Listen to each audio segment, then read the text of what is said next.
นุกใจในจุมปลูกใจไปต้องเขตเขาห้องวงกุดแดดเตอะยามนั้นวิสุกรรมเทวบุตรใจกว้างก่อนรับเอากรรมอ้างแห่งอินนาตาก่อนลงมาในลำมิตรอาสาลาตังงานกู้เป็นที่อยู่เมื่อวันและเมื่อคืนในลำมิตรจงโขมสองหลังแล้วก่อนลาสำแดงก่อดอกไม้อันเป็นใบดอกบานงามกับดงลามป่ากล้วยในที่สุดด้วยจงโขมแล้วก็แต่งบริขารจะโหลมนักบวชลูกครบแล้วทุกประการเขียนหนังสื่อสารไว้ว่าผู้ใดใครบวชทันลงผนวดเป็นราศีจึงรับบริขารสิ่งนี้แล้วบวชสร้างผนวดแสงบุญเตะวิสุกรรมเทวบุตรตนองค์ก็ขับชีวิตจากสูงอะไรเหล็กค่ายหนีไก่เนื้อและนกตังงามหลายสังสลิดอันมีเสียงพีสะอันเสียงพืชพระองค์กัวก็ให้เอาตัวมีหลีกถึงฟิกหลีกไก่แล้วก็กลับคืนไปสู่ยังที่อยู่แห่งตนวันนั้นและมหาสัตโตพระมหาสัตเจ้าก็ต้องเต้าตามตังเตียวพอพูดเดียวเตียวไต่ได้ก็ไว้น้องไทยและลาจะปุตตาเข้าไปสู่ปัณณศาลานั้นแล้วเป็นแก้วล่ำปึงใจว่าที่นี่เป็นที่อาศัยแห่งนักบวชมาสร้างผนวดภาวนาเจ้าก็ขายประตูปัณณศาลาเข้าสู่ในแก้วกูไปในก็เล็งหานลายสื่ออันวิสุกรรมเขียนไว้เต้าไทยเลือดยินดีว่ากูนี้มาอยู่ป่า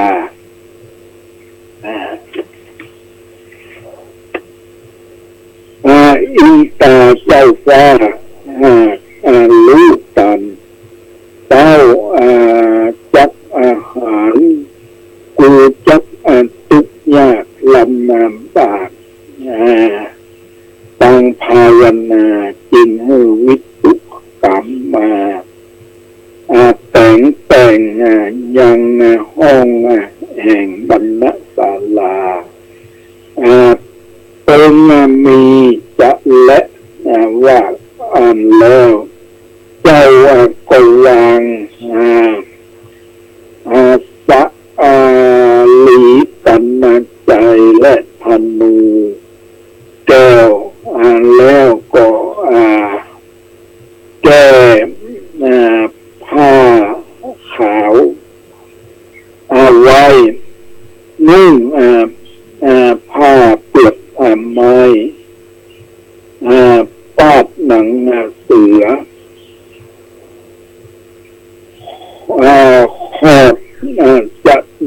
ไว้เหนือปิดเก่านึ่งเป็ดเป็นเจ้าตาปะลาสีมีมือถือไม่เต้าเจ้าเกาะออกมาจากศาลาเตียวไปมาในเป็นกลุ่มแล้วก็ออกมาสู่ลูกแก้วและลาจมัทธีลั่นงับอินทรีบทสาวเป็นดังพระปัจจิกะพุทธเจ้าเป็นบุญนั่นแหละ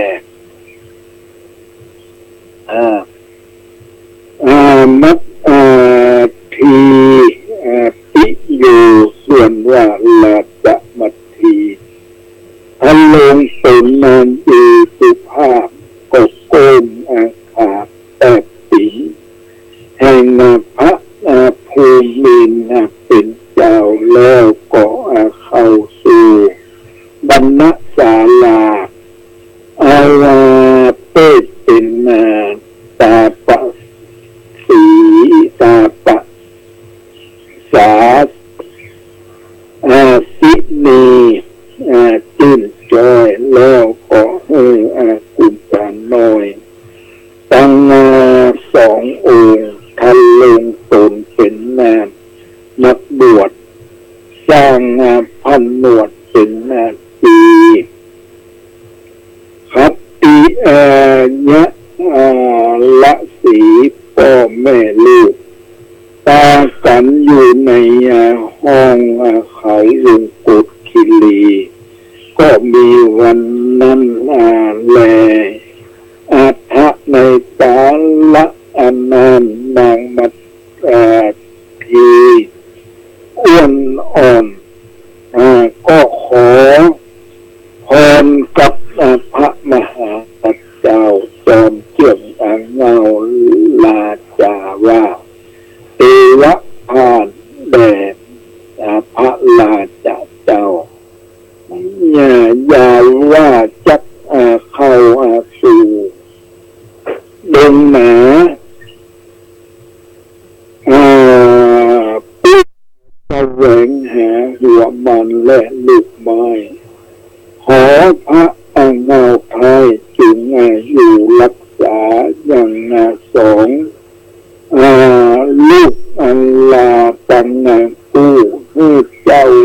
อยู่จะหล่นบุญข้าจักเข้าป่าไปสอดล่าแสวงหาอย่างพันลาลูกไม้สันว่าได้แล้วกดจักกดจักรีบมาเสียงพระลาจา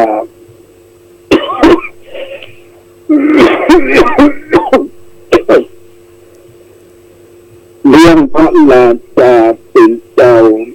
กับตังลูกเต่าตังสองได้เจอพระมหาสัจเจ้าก็ก็ขอพรกับนางหน่อเนามัตสี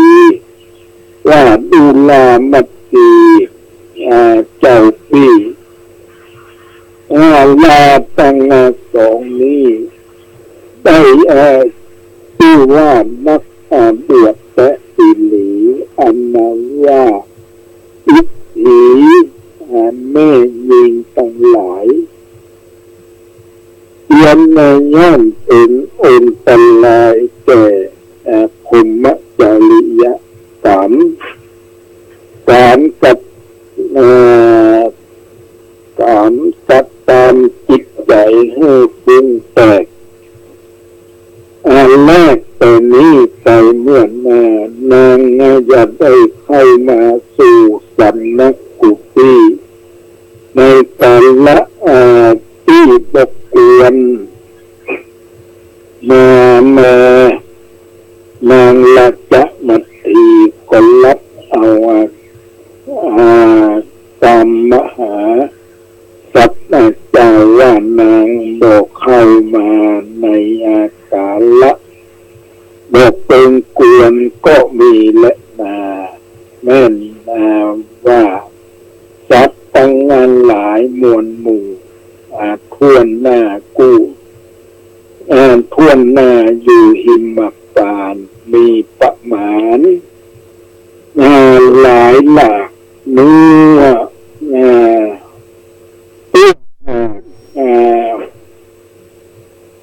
เกียนเขาเดินมาเรียนให้ติดล้อม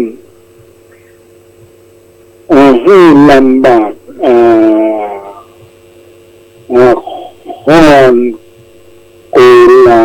มีเมตตาไมตรีทุกจอดทุกเบื้องรอดทุกสายก็มีและมัตทีปิส่วนนางมัตทีตื่นแล้วนางแก้วก็นำเอาน้ำกินน้ำช่วยหน้าและ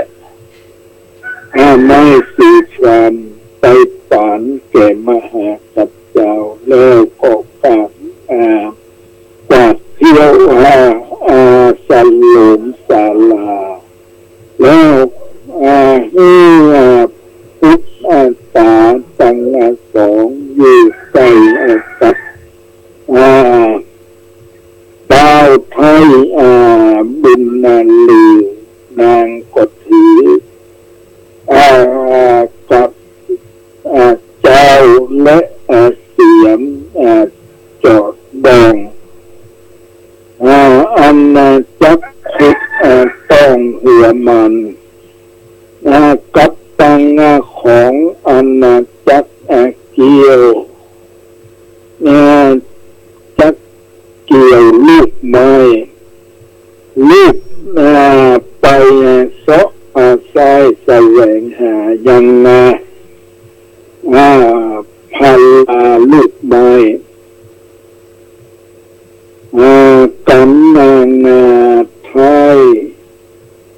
กันนางได้แล้วก็ขึ้นมาสู่ศาลาเมื่อยามตาวันตกตามลูกไม้สามนาตีนถงเจ้าก็อาบองค์สลุงจิตเจ้าแห่งลูกรักเจ้าปุตตายามนั้นข้าสัตตาทั้งสี่นั่งอยู่ที่ใต้ประตูศาลาก็ตากันเสวยหัวมันและลูกไม้อันตื่นแม่ใด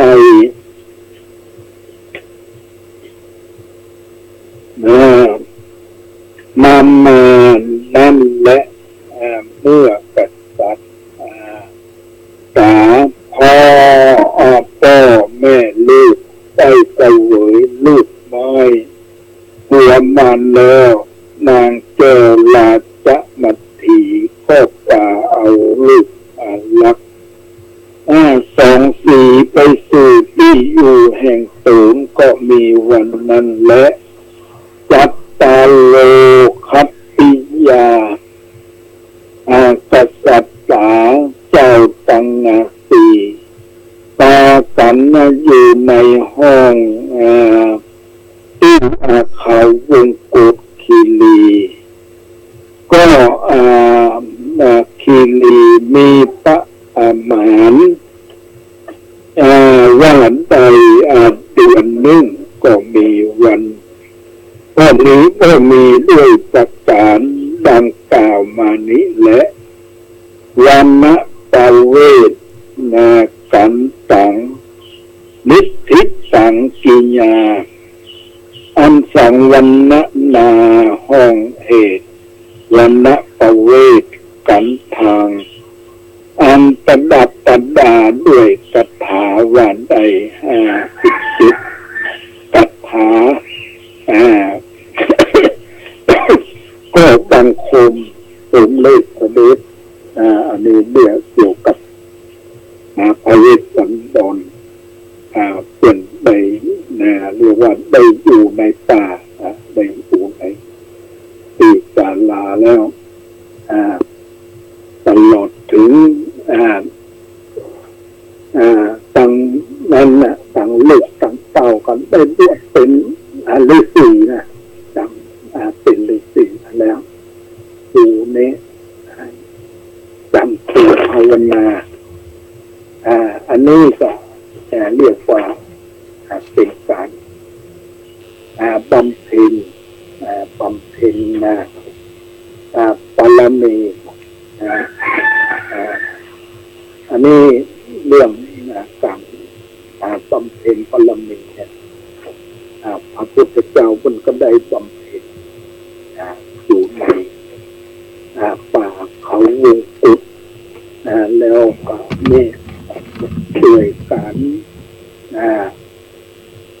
อันนี้เรียกว่าการประพฤติปฏิบัติเป็นพระฤาษีอันนี้คือเรื่องการที่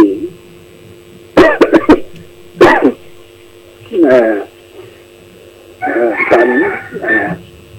เรียกเป็นกลุ่มก็ดีนะเพิ่นก็ได้ทำมาแล้ว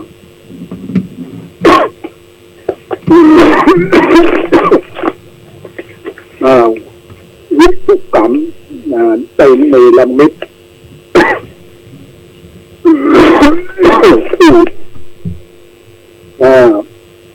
เลยเป็นกลุ่มให้กับ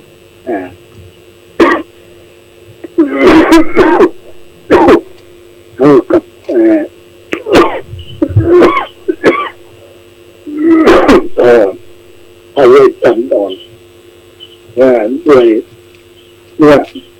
หมายว่าต้นจากมีผู้ที่จะไปช่วยไปอย่างไปช่วยเหลือต่างๆในการบำเพ็ญบุญบำเพ็ญกุศลของพระเวสสันดรอันนี้เป็นเพื่อตามแล้วเรียกว่าการรักษาศีลเนี่ยอันนี้ก็เป็น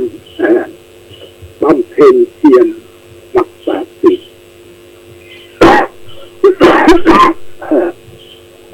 เจริญภาวนาอันนี้เราเนี่ยทุกคนนั้นจะต้องมาพิจารณาเป็นการประพฤติปฏิบัติ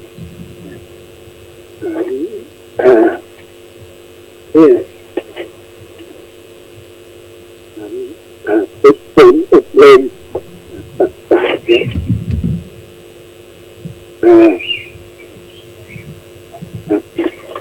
เราจะต้องมีสัตว์ฝึกฝนอบรมความเพียรรักษาตนอยู่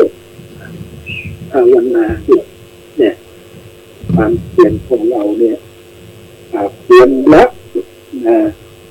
เพียรระวังเพียร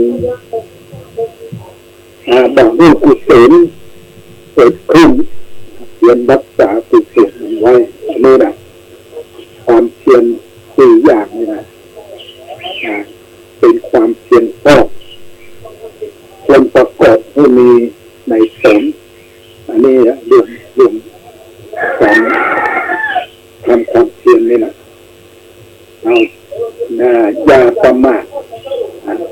อย่าประมาทในการทำความเพียร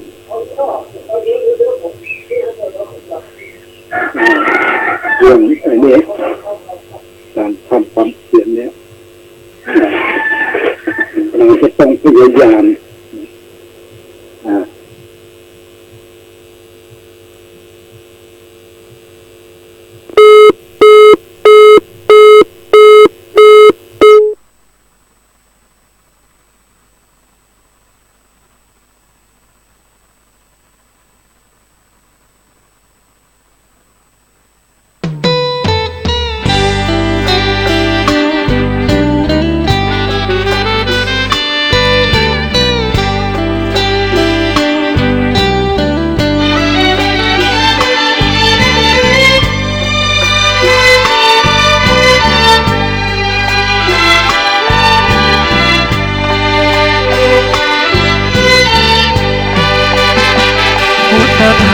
รรเล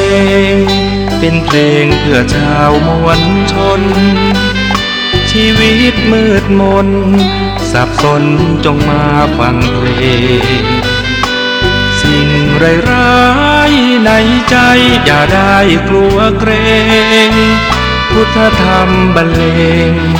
กำราบกราบให้ดับสูญขอยกพุทธธรรมน้อมนำใส่ในบทเพลงเศร้าเหงาวังเวงเอาเพลงสร้างสรรค์คำจุนฟังกันแล้วอย่ารอบอกต่อเป็นบุญขอให้ท่านคุณทั้งหลายบอกไปเถิดนาคำสอนพระองค์ 84,000 พระธรรมขันธ์ได้ทรงสร้างสรรค์เตือนใจไว้ทุกเวลาอย่าหลงมัวเมาจิตเฝ้าแต่ปรารถนารูปเวทนาสัญญาสังขารวิญญาณเห็นชัดพุทธคุณเหมือนบุญที่มาชวนเชิญสาระพาเพลินชวนเชิญให้ทำเป็นทางฟังเอาไว้สดใสอุ่นใจเบิกบานพุทธธรรมตำนานท่องพุทธของพุทธองค์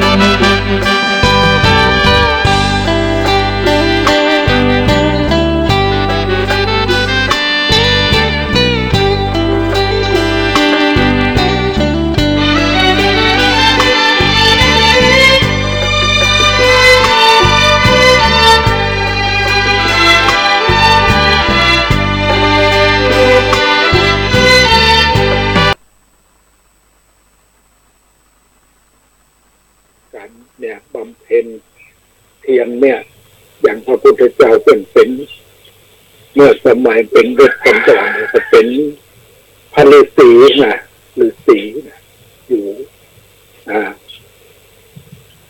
อันนั้นเมื่อขอพอที่ไอ้แก้มาพอดูแลอย่างเงินนะดูแลที่อย่างเนี่ยกำลังออกอากาศอยู่พอให้แก้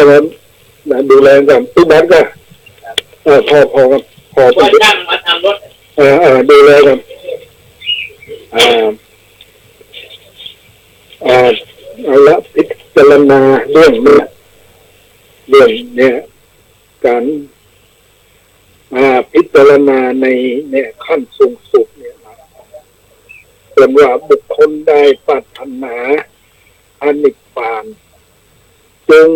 ยังอสุภกรรมฐานในตนแจ้งชัดเถิดคันบ่เห็นก็พิจารณาปฏิกูลสัญญาลงในตนว่าแม้ตัวของเรานี้ถึงยังมีชีวิตอยู่ก็หากเป็นหน้าของหน้าเกลียดพึงเบื่อหน่ายยิ่งนะถ้าหากบ่มีหนังหุ้มห่อไว้แล้วก็พึงจะเป็นของเน่าเกลียดของน่าเกลียดเหมือนอสุภะแท้หากมีหนังหุ้มห่อไว้จึงพอน่าดูได้อันที่แท้ตัวตนแห่งเรานี้จะตั้งอยู่ได้ด้วย ลมอัศสะปัสสะสะเท่านั้นถ้าขาดลมหายใจเข้าออกแล้วตัวตนนี้ก็จะเน่าเปื่อยผุพังไปแต่นั้นก็จะเป็นอาหารแห่งสัตว์ทั้งหลายมีหนอนเป็นต้นจักมาเจาะใส่กินส ส่วนลมหายใจเข้าออกซึ่งเป็นเจ้าของชีวิตนั้นเราก็เป็นอนัตตาบัดใจตัวบัดใจของตัวเขาอยากอยู่เขาก็อยู่เขาอยากดับเขาก็ดับเราจะบังคับเขาบัดได้ตามปรารถนาถ้าขาดลมหายใจเข้าออกแล้วความสวยความงามของตนและความสวยความงามภายนอกคือบุพภรยาและเข้าของเงินทองและเครื่องอุปโภคบริโภค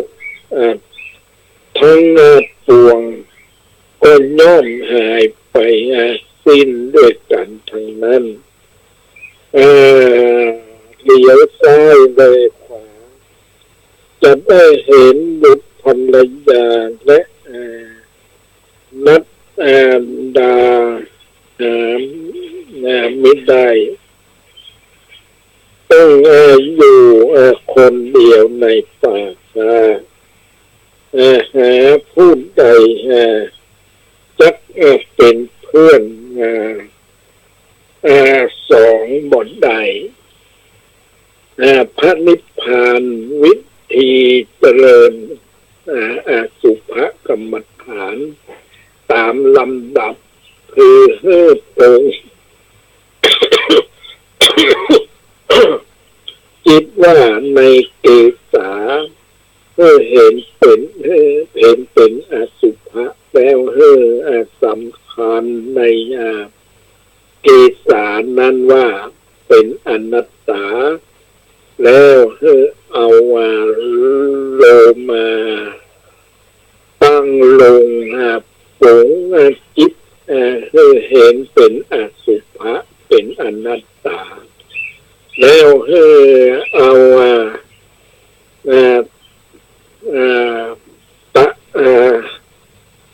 จนตะโจนะขาตั้งลง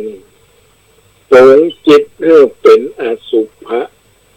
เป็นอนัตตา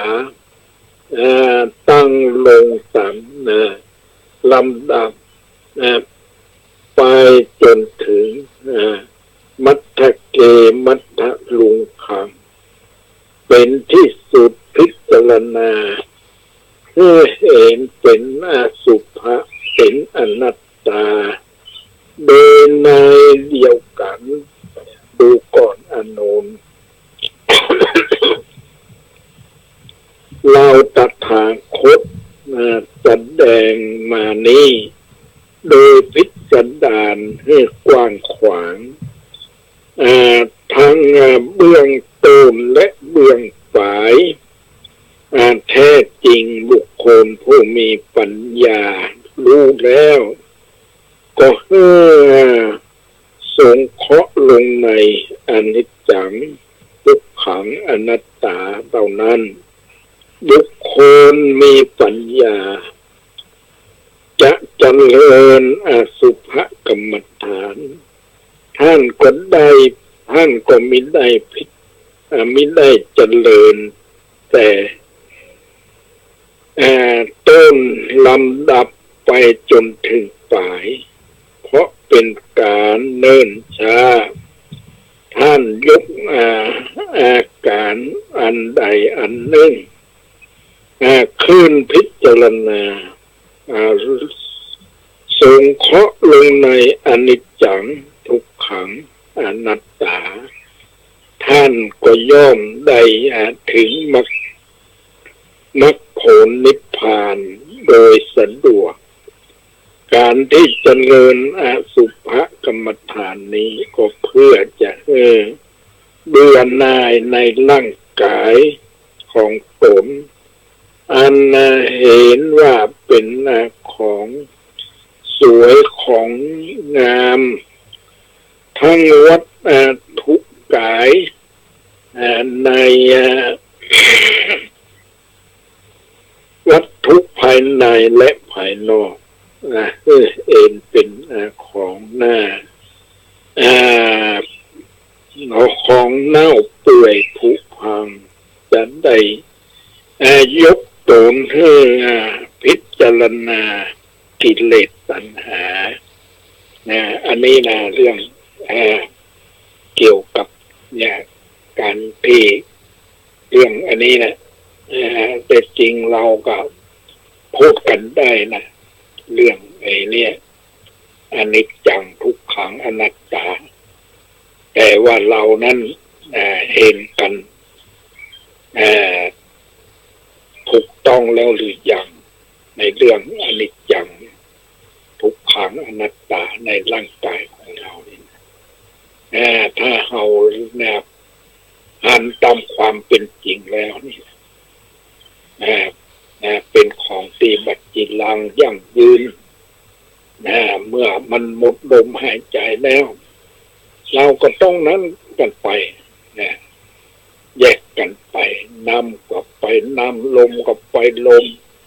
ดินก็ไปดินอันนี้มันแยกกันไปอันนี้แต่ว่า เราเนี่ยเพราะอย่างจึงบรรลุในเรื่องอันนี้นะอันนี้ก็เคยได้พูดเรื่องธรรมเนี่ยอันนะมัคคะมัคคะอันนะมัคคะ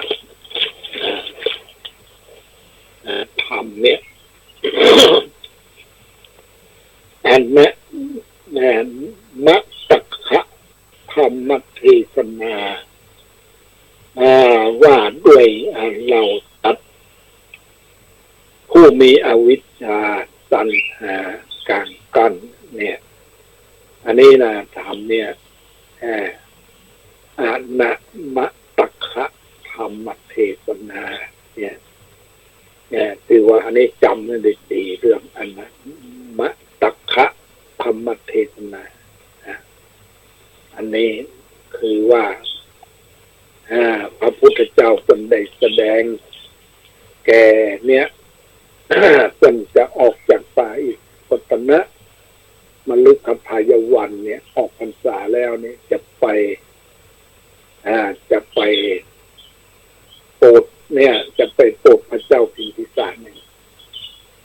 เป็นก็ไปปะหมู่เนี่ยพัทธวัคคี30 ลูก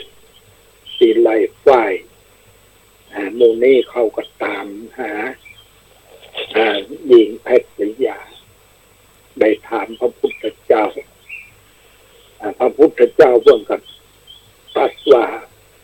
จะแสวงหาเขาเหล่านั้นหรือว่าจะแสวงหาโจรดีเนี่ยเขาก็เป็นผู้ที่มีสติพิจารณาดูแล้วว่าแสวงหาโจรนั้นดีกว่าแต่พระพุทธเจ้าตนก็เอาเนี่ยอนุบุพกถาแสดงอนุบุพกถาคือเรื่องการเทิดทานกันดีการรักษาศีลกันดีเนี่ยการเทิดทานการรักษาศีลเนี่ยกระทำให้เราเนี่ย ได้อยู่สวรรค์สวรรค์เนี่ยคือเป็นผู้ที่มีอารมณ์ดีเนี่ยกหันเนี่ยได้เรื่องรูปกายของตัวเราเนี่ยว่าเป็นของที่สวยที่งามเนี่ยอันนี้เป็นผู้ที่ได้อยู่สวรรค์แล้วก็นี่ถ้าหากว่าพิจารณาเข้าไปแล้วก็จะเห็นว่าเรานี้ที่มาติดอยู่ในสวรรค์นี่มันกับมันกับบัดได้เป็นสุขที่จีรังยั่งยืนฉะนั้นเราก็จะต้องไว้เองนี่หันโทษจากการติดอยู่ในสวรรค์แล้วก็ออกจากสวรรค์ ได้อานิสงส์ที่เราออกจากสวรรค์อันนี้ก็เป็นลำดับไปนะของลำดับจิตของแต่ละบุคคลเนี่ยในเมื่อ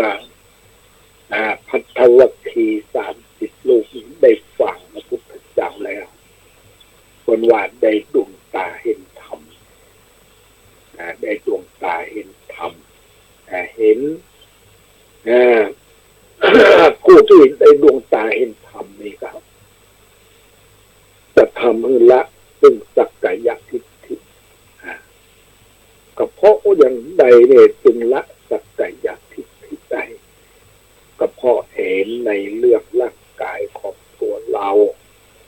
และของผู้อื่นว่ามันเป็นของดีบาจีลังยั่งยืนในที่สุดก็จะต้องเน่าต้องเปื่อยต้องเนี่ยบ่มีแก่นสารอย่างเลยนี่ถ้าเอาหันอย่างนี้แล้วก็เรียกว่าวิปัสสนามันก็จะเข้ามาและมันก็จะเข้ามาละ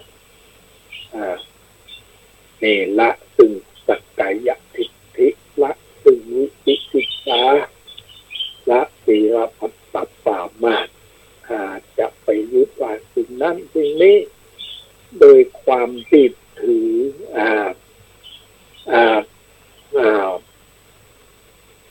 ที่บอกเป็นแก่นเป็นสารเนี่ยโดยการลูกคำเนี่ยเรียกว่าถือศีลปัตตมาสก็บ่มีแล้ว อันนี้นะสัมโยชน์3 ข้อเนี่ยได้เรียกว่ามันหลุดจากผู้ที่ได้ดวงตาเห็นธรรมแล้วเนี่ยจิตมันก็สูงขึ้นไปเรื่อยๆในความปฏิฆะนี่แต่ว่ามันเราต้องพิจารณาตัวเราว่าเรามีความปฏิฆะก่อน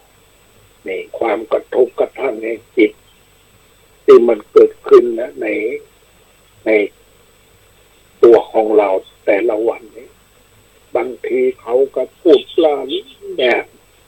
เราดีอย่างนั้นอย่างนี้เนี่ยแต่ว่าเราในบัดใดพิจารณาก็ไปหลงที่เขาพูดอย่างนี้บางทีเขาก็ว่าเราบัดดีอย่างนั้นอย่างนี้นะเรากับบักพอใจอย่างนั้นอย่างนี้ความพอใจและความบ่พอใจอันนี้ก็เป็นเรื่องราวที่เราจะต้องศึกษานะอย่างภาษาลิบุตรประกาศเนี่ยได้ฟังธรรมเนี่ยเวทนาปริฆาสูตรกับด้วยหลานของตัวเองที่ไปเฝ้าพระพุทธเจ้าอาจารย์ลิบุตรพิจารณาตามธรรมแล้วก็จำในเป็นพระอรหันต์กิเลสกันลุกไปหมดอันนี้แต่ว่าเนี่ยคนเรานี่มันก็มีบุญกุศลได้ฝึกฝนอบรมมากิเลสมันก็จะค่อยหลุดไปเนี่ยอย่างภัททวคีเนี่ยได้ฟังแล้วดวงตาเห็นธรรมแล้วได้ขอบวชแล้วการนั่นแหละกิเลสมันก็นั่นไปหลุดไปอันนี้ขั้นแรกนะขั้นภายหลังมานี่จะไปเฝ้าพระพุทธเจ้าเนี่ยตีว่าจะไปเฝ้าพระพุทธเจ้าได้ฟังธรรมเนี่ยมะตักขะธรรมมะตักขะธรรมมะตักขะธรรมเทศนาเนี่ยอันนี้ใจความก็คือเครื่องกันว่าด้วยเราจัดผู้มีอวิชชาตัณหาเป็นสิ่งที่กันอยู่เนี่ยแต่มันเพราะว่ามันกันอยู่บอกให้เรารู้ตามความเป็นจริงอันนี้นะในเมื่อภัท ทวัคคีย์ได้ฟังแล้วก็สำเร็จเป็นพระอรหันต์เนี่ยคล้ายๆมันกับผู้ที่ได้ดวงตาเห็นธรรมเหมือนกับจะก้าวขึ้นขั้นใดเนี่ยทีละขั้นละขั้นละขั้นอะไรไม่ถึงสูงสุดขึ้นไปทีละขั้นละขั้นละขั้นแล้วไปถึงสูงสุดอันนี้ก็เหมือนกับเราทุกคนเราเนี่ยเราได้ดวงตาเห็นธรรมหรือว่ายังไม่ได้เห็นนะพระพุทธเจ้าเพิ่งก็ไปนะไปปลดเนี่ยไปปลดภัทวัคคีย์แล้วก็ไปปลดนะสดินสามพี่น้องนะมีบริวารคนที่หนึ่งก็มีบริวารอยู่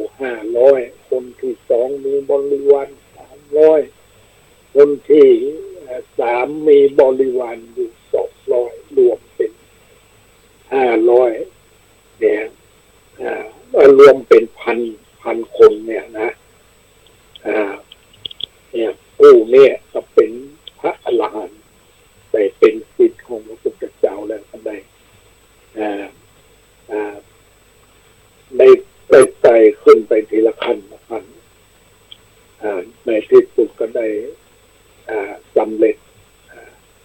อันนี้รวมกันเนี่ยคงเป็นหมู่แล้วนะ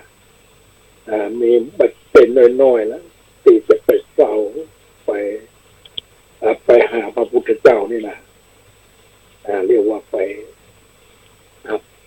พบพระพุทธเจ้ามีพญาพิมพิแล้วก็ไปหาพญาพิมพิสารเนี่ยนี่อันนี้พญาพิมพิสารหรือพระเจ้าพิมพิสารส่วนก็ได้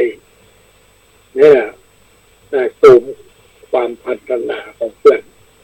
ที่ว่าพระพุทธเจ้าเสด็จไปในเมื่อไปแล้วก็เนี่ยตามที่เป็นได้ตั้งความพัฒนาไว้พระเจ้าพิมพิสารพร้อมถึงนะโหดถึง12 นาหูด12 นาหูดนาหูดหนึ่งก็มีเป็นนาหูดหนึ่งตัวเป็นหมื่นนะ12นะมันก็เป็นแสนกว่านะคน100,000เนี่ยได้ดวงตาเห็นธรรมนะคนที่ยังไม่ได้ดวงตาเห็นธรรมก็เพียงแต่เพียง2 นาหูดคือ 20,000มาได้ดวงตาเห็นธรรมตั้งอยู่ในสารณคมตั้งอยู่ในสารณคมนะคือว่าเอาพระพุทธเจ้าพระธรรมพระสงฆ์เป็นสารณะติดซึ่งแต่ว่ายังไม่ได้ดวงตาเห็นธรรมอันนี้ก็เนี่ยการดวงตาเห็นธรรมเนี่ยมันเป็นเรื่องที่เราจะต้องเอามาพิจารณาเรานั้นหันตามความเป็นจริงของร่างกายของเราร่างกายของอื่นและจัดอื่นแล้วล่ะครับเรายังบักหันนะแต่ว่าอย่างนั้นดูนั้นคืออวิชชาการเป็นของเรามีวิชานี่มันเป็นสิ่งสุดนะอันนี้มีวิชาที่สุดแล้วถ้าเรายังมีอวิชชาอยู่กันยังนั้นอยู่มัวกันยังอยู่เนี่ยอันนี้เราทุกคนนั้นจะต้องเอามาพิจารณาทำคำสั่งสอนขององค์สมเด็จพระสัมมาสัมพุทธเจ้าหรือว่าเราจะละเสริมคุณของพระพุทธเจ้าเนี่ยอรหังสัมมาสัมพุทโธภควาพุทธังภควันตังอภิวาเทมิอันนี้ภวาปาโตภค ควตาธัมโมธัมมังนัมมัสสามิอุปติปันโนภควโตสาวกสังโฆสังฆังนะมามิอันนี้เราเนี่ยเรียนแต่ถึงพระพุทธเจ้าแต่ว่ายังบัดถึง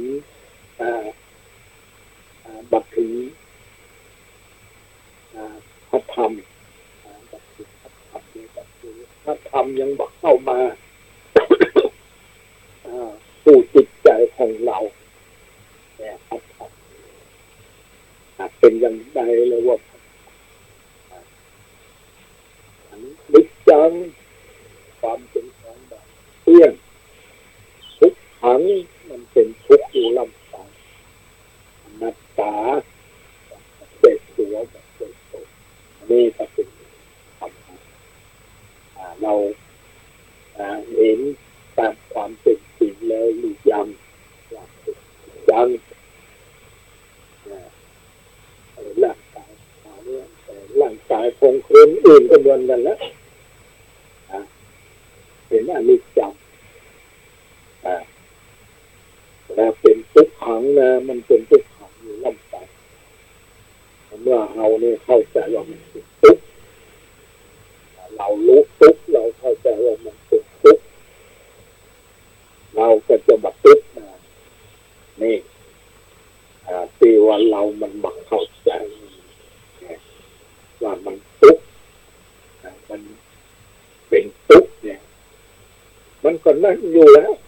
ว่าเราว่าเขาเนี่ยทำอย่างใดอย่างเมื่อมันเนี่ยทำเนี่ยจะให้เข้าใจเนี่ยตามคำสั่งสอนของพระพุทธเจ้าเนี่ยทำเนี่ยคำสั่งสอนของพระพุทธเจ้านี่นะแต่ว่าเนี่ยเราเนี่ยถ้าหากว่าเรามาพิจารณาโดยละเอียดแล้วก็เป็นตามที่พระพุทธเจ้าได้อันไว้ได้ตัดไว้ทุกอย่างว่ามีผิดพระพุทธเจ้าธรรมสงฆ์เนี่ยเพราะว่ามันเป็นอันเดียวกันนะเพราะว่ามันเป็นอันเดียวกันหลังจากเนี่ยอย่างใดนะว่ามันเป็นอันเดียวกันพระพุทธเจ้าธรรมสงฆ์พระพุทธเจ้าเพิ่งกล่าวหันพระสงฆ์สาวกของพระพุทธเจ้าเป็นว่าเป็นลูกศิษย์ของเพื่อนนะเป็นลูกศิษย์ของเพื่อนก็เพราะว่าผ่านตามติดเป็นตัดสรู้ติดเป็นได้รู้เนี่ยถ้าว่าบัดผ่านตามเนี่ยมาเข้าใจตามก็ว่าใช่ลูกศิษย์ของเพื่อนอันนี้เป็นเรื่องในราวที่เราจะต้องศึกษาเอามาพิจารณาเรื่องเนี้ย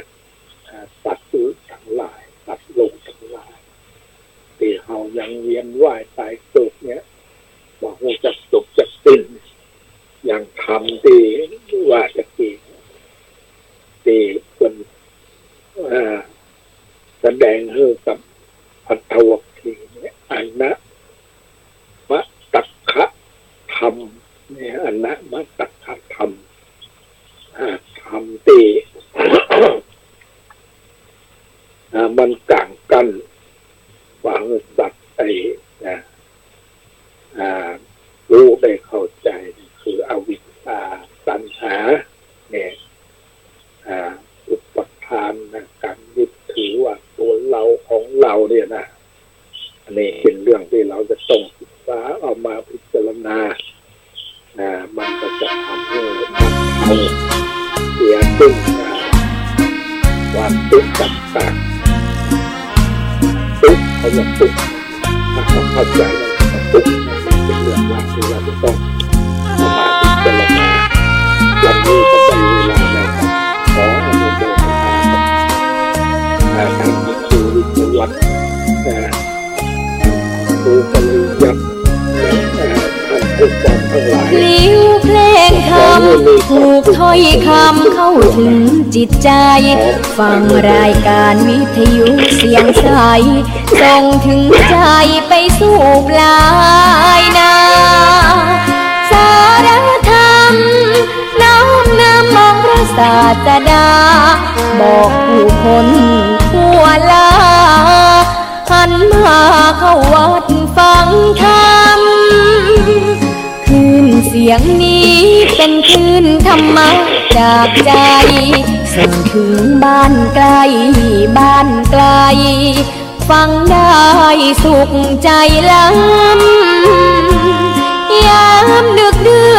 นค่ำคืนมีงานต้องทำเป็นคลื่นสารธรรมเน้นย้ำธรรมะเพื่อนใจเสียงคลื่นธรรมบอกหลักธรรมให้คลายความเหงาฟังเสียงธรรมะเบาเบาบอกเล่าถึงคนบ้านไกลสื่อธรรมะบอกลดละระหว่างด้วยใจสื่อไปถึงสวงใน